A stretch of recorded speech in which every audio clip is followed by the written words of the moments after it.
So today I'm going to talk about how I cord my corsets and stays. So this right here is the full length overbust corded Regency stay style stay that I recently did.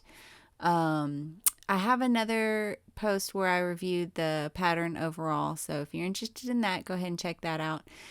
So this technique of cording was not something that was detailed in that particular pattern. I learned this from a different pattern that I did for a short style Regency stay from the Laughing Moon Mercantile. So what I'm doing here is I've got my cording channels sewed into my fashion fabric and a interior layer, and I like to use a good sturdy cotton canvas when I do my corsets. That's what I've got here.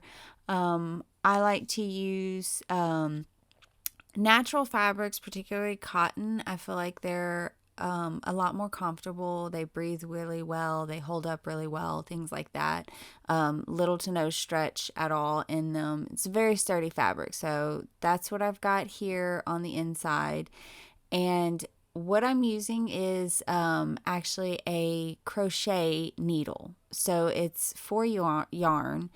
So it's got a nice kind of a big eye, and it's got a blunt tip to it. And that's important because as you're feeding that needle through the channel, you don't want it to get stuck on like caught on the fabric, and you won't be able to push it through.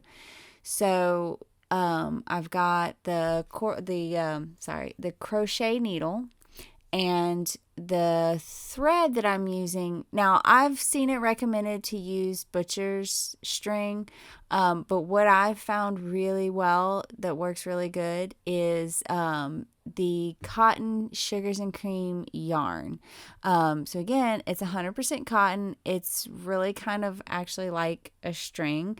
I like the thickness of it, the weight of it for doing this.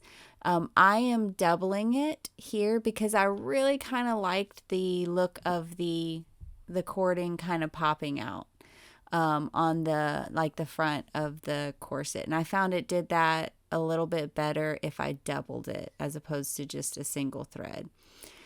So as you can see, what I'm doing is I'm starting at the beginning of a channel wherever I want it to cord, and I just poke that needle tip. It's blunt, but it will still poke into the fabric relatively easily. And I'm just poking that in, and then I kind of feed it through.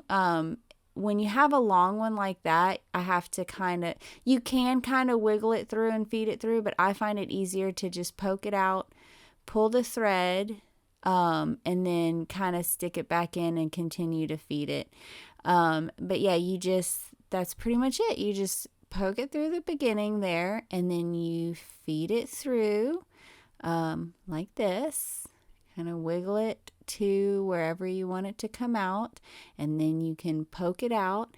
And I like to use a good bent nose pliers to pull that needle through. It's very hard if you try to do it without. So get you some good pliers, and then snip the thread a little bit excess, and then I'll kind of like pull the fabric just a little bit to pop it in, and that's it.